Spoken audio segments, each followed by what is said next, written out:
What is up, everyone? Welcome back to my YouTube channel. Today we'll be reacting to the deliberate crash that changed Formula 1.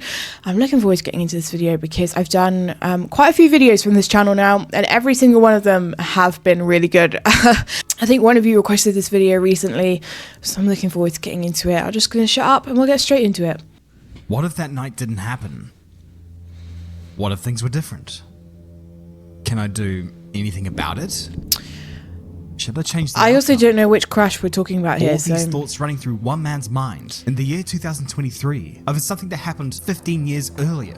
Something that had nothing to do with the two main protagonists that year. Something that, to this day, remains one of the darkest moments in Formula 1 history. Oh, okay. Crashgate. Wow, okay. One of you said look into Crashgate, and I was like, what's Crashgate? So here we go. September 2008. By the time Is that September Lewis Hamilton? 2008 had come about, the battle for the Formula 1 World Championship was heating up between the young sensation of Lewis Hamilton at McLaren and Felipe Massa at Ferrari. We were 4 rounds away from the end of the season, and already things were getting tense. In Belgium, Hamilton was denied a win through to some, I guess you could say, stern views of the rulebook. But whatever one's viewpoint on that whole ordeal, whether right or wrong, Massa inherited the win that day. Them's history. And now Hamilton and Massa were virtually neck and neck in the standings, heading into round 15 in Singapore. There's a buzz in the air and a sense of excitement. This will be the first Formula 1 race ever held in Singapore, and the first Formula 1 race ever to be held under lights. The prospect of racing at nighttime raised a few questions. How will the temperature and the humidity affect the race? Will the track lights blind the drivers? Could Kazuki Nakajima resist the urge to have his usual accident? A few unknowns heading into the weekend, and with the championship now everybody on the line, loves this it track, made it all the more palpable. Just under 3.2 miles in length and boasting 23 corners. It did have some interesting track characteristics that no one had ever really seen before, such as a section of track passing underneath the grandstand, which on the surface of things did look a little bit perilous. The first practice session was led by Hamilton, setting the benchmark for the weekend. Although in the next 2 practice sessions, it would be the Renault of Fernando Alonso who would take the top honors. This wasn't too much of a concern to Hamilton nor Massa, considering Alonso was not in contention for the championship, which was strange because Alonso is a driver who should always be in contention for the championship, and he was with Renault that year, who did help guide him to 2 world championships in 2005 and 2006. After Alonso left for McLaren in 2007, however, Renault started to drown. Their lineup of Heikki Kovalainen and Giancarlo Fisichella was not taking the pride of France to the promised land. Renault were getting toward the stage where they were thinking, they're not very noticeable names, are they? In Formula 1 anymore? So, knowing that Alonso's tenure at McLaren was about as much fun as being thrown off a cliff, Renault took him back in for 2008, driving alongside new boy, Nelson Piquet Jr. Piquet may have shared his name with his father, but that's about where it ended. In some ways that's a good thing, but Nelson Piquet Sr. is an all-time great of the sport for a reason. His ability behind the wheel was beyond question. Whatever you may have thought of him off the track, when he was on it, the ability was undeniable. Living up to his name on track is almost an impossibility, and for Junior, that was kinda proving to be the case. Alonso was leaving him for dead most of the time, although he would get a podium at the Hockenheimring midway through the season, which surely would have instilled some confidence in him from the Renault hierarchy, right? In qualifying, Massa took pole position by a hella margin over Lewis and Ferrari teammate Kimi Räikkönen. Behind them was Robert Kubica in the BMW Sauber, Kovalainen in the other McLaren, Nick Heidfeld in the other BMW Sauber, and Sebastian Vettel, who noisily put his Toro Rosso into 7th place, proving to everyone in the paddock that he might just have a future. Just maybe. Where was Alonso in all of this? Well, he was down in 15th. His car having failed him midway through qualifying. Had that not happened, he was looking good for a start on at least the 3rd row and maybe even the 2nd one. Boy was pedaling that car that weekend, but at least he got to share the pain with his teammate, who was down in 16th place. Though the only problem that particular car had was the person who was driving it. Renault therefore had both cars starting the race from the back of the grid, on a circuit that didn't look promising for passing, and in a car that wasn't $1 million either. But it didn't matter. The team apparently hatched a brilliant plan that would give them the best possible opportunity to score points, and maybe even go one better. Race day. Okay. Night. The first F1 race held under lights and a close championship battle. This was exciting, although for Nelson Piquet Jr. it was a little too exciting. Seen here doing donuts on the formation lap of all things. What? But hey, for On all the we know, formation this could have lap? just been his unique method of warming his tyres up. Whatever works for him, I guess. Out go the lights and away they go. 61 laps to determine the winner. And immediately, Massa was staking his claim. He began to gradually eke out a margin over Hamilton. This was a day, or night, that Massa would prove to everyone that he was a worthy championship contender. Or as James Allen so eloquently put it, But it's certainly a day for Felipe Massa to convince any remaining skeptics that he deserves a seat. running away to almost certain victory. Oh, dear. Provided everything goes to plan, whatever that plan may be. Whatever Renault's plan was, however, was confusing everybody, because on lap 12, they pitted Alonso. Now, they Why did did put they in do a that? sum total of 3 tablespoons of fuel into the car to start that race. And thus, with refueling still allowed back then, would mean that a lighter car with the super soft tyres at the start of the race would allow for him to pass more cars more quickly. Or at makes least, sense. that's how it would work on paper. But as Mercedes learned in the last 2 years, paper can be a lying. The strategy Yep. was, in the words of Martin Brundle, rather bizarre, which is a violently British way of saying they've gone batshit.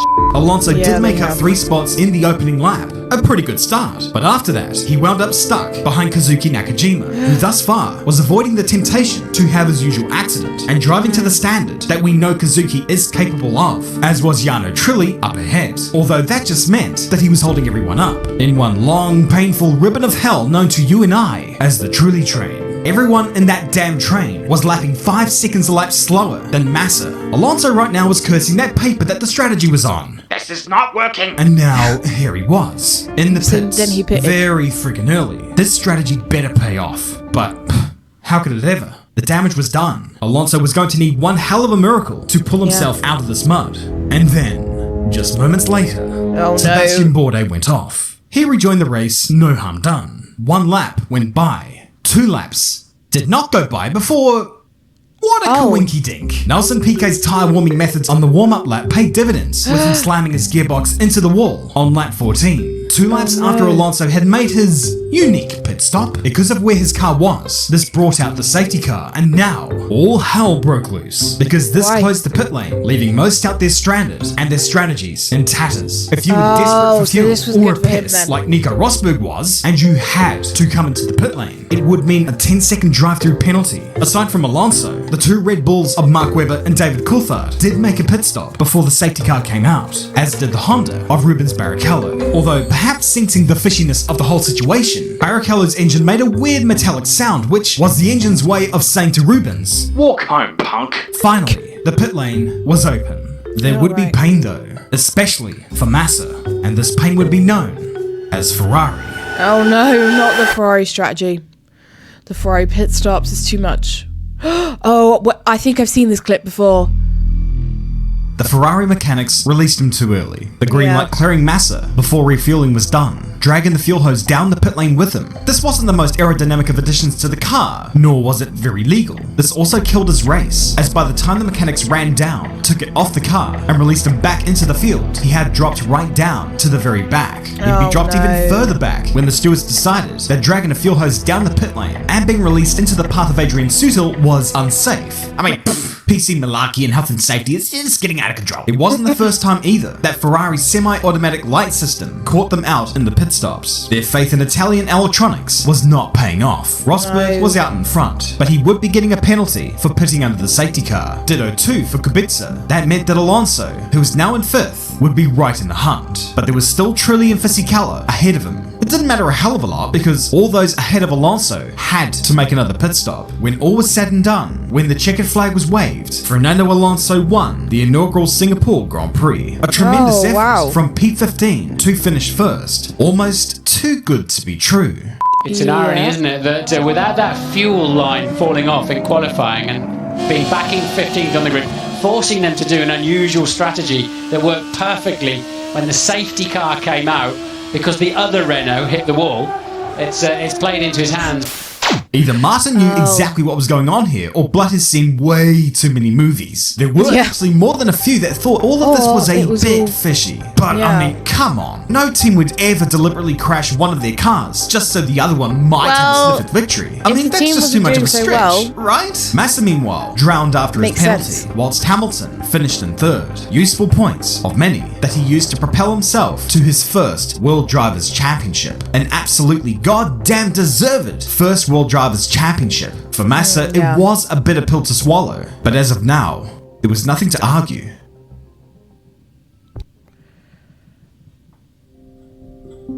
August 2009. So midway through his contract, Nelson like Piquet was dropped by Renault. It was a tumultuous end to the relationship, with both parties at each other's throats. Team boss Flavio Briatore criticizing Piquet for not getting enough points. Piquet retorted by claiming that Flav had eaten said points. He was replaced by Romain Grosjean for the rest of the season, which went well, and the world moved on without Piquet for a few days. Him having come to the conclusion that if they're gonna ditch me like that, I'm gonna take all of them down. He went to the FIA and reported that for the Singapore Grand Prix the previous year, he was ordered to crash on purpose by Renault. Okay, this is not good. But for now, all of this can be kept under wraps. The public was he actually though, or did he just say that because he was angry? Journalists don't know. On August 30th, news broke of the intentional wrecking, and now everyone involved was quaking like a pug on angel dust. Just a few days later, the FIA laid the smackdown on Renault, directly accusing them of manufacturing a deliberate crash during the 2008 Singapore Grand Prix. A few days after that, Piquet made his second of two statements to the FIA, whilst at the same time, his first statement was leaked by the press. This did not appear to be a fake, and Renault got pretty damn cranky and began legal action against the Piquets, commencing criminal proceedings, claiming these allegations were false. And all of this was an attempt to blackmail so that Nelson could keep his seat for the remainder of 2009. Oh, it's a little bit dramatic, isn't it? However, the fact was I don't know who to believe. Pat Simmons were being roped together in a very serious allegation of race fixing here. This was the 1937 Tripoli Grand Prix all over again. Simmons was offered immunity if he became a rat, and he would lay down a bombshell by claiming the crash was all Piquet's idea. Then the radio transcripts came out that showed a great deal of vagueness in Pat Simmons' dialogue, and Flav dishing out language used in his heyday, dealing counterfeit Armani jackets in the Mediterranean. On the 16th of September, Renault reveals they would not contest the allegations, and that Simmons and Briatore would be gone, effective immediately, from the team. This spoke volumes, effectively implicating that both these dudes were directly responsible for all of this. Almost an admission of guilt. It was deliberate then. Call it what you want. Briatore claims he had nothing to do with any of it, and that he merely resigned to save the team. Which, by the way, were getting raked over the coals, as you would imagine. The World Motorsports Council meeting still took place, and Renault were handed the punishment. A disqualification for the Renault team, suspended 2 years. So in a roundabout way, they were on probation. They could continue on, as per usual, in the Formula One World Championship. But if they screw up one more time before 2011, later boy. Simmons was banned for 5 years, whilst Briatore was given an indefinite ban. Briatore was also banned from managing any F1 drivers for the foreseeable future. His insistence on his innocence killed him in this instance.